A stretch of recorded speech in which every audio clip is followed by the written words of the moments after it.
আমি চাচ্ছি আমার মমতা আফুকে এখানে দিয়ে দেওয়া হোক। আফুর যদি হাজবেন্ড না থাকে, আমার প্রিয় আফুকে আমি বিয়ে করব। আপু চলে আসুন, মিলেমিশে থাকি আমরা। I love.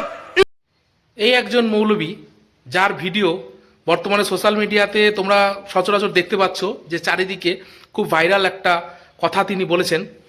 তো আমি শুধু একটা কথাই বলতে চাই, যে তিনি একজন মৌলবী হয়ে আমাদের রাজ্যের মুখ্যমন্ত্রী সম্পর্কে এইরকম একটা কুরুচিকর মন্তব্য করার পরেও আমাদের প্রশাসনিক দপ্তর বা আমাদের যে পার্টি, তৃণমূল পার্টির যারা মুখপাত্র আছে, তাদের থেকে কোনো রকম বিবৃতি আমরা পাইনি।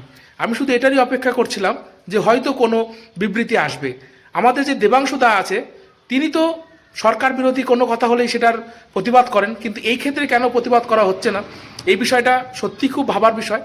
তারপরে আমি যে জিনিসটা ভাবলাম, যে যদি এই মৌলবী দাদা যিনি আছেন, তিনি যদি তার ভাষণে আমাদের রাজ্যের মুখ্যমন্ত্রীর কথা বলতেন, তাহলে হয়তো নিশ্চয়ই প্রতিবাদ হতো।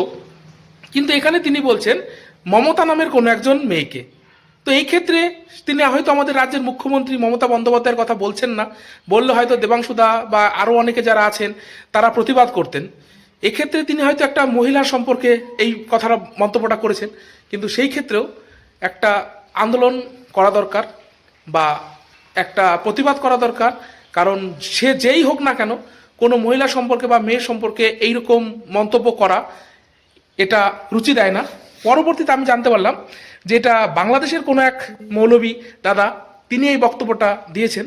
তো যাই হোক, এইরকম মন্তব্য যারা করবে তাদের অবশ্যই প্রতিবাদ করা দরকার।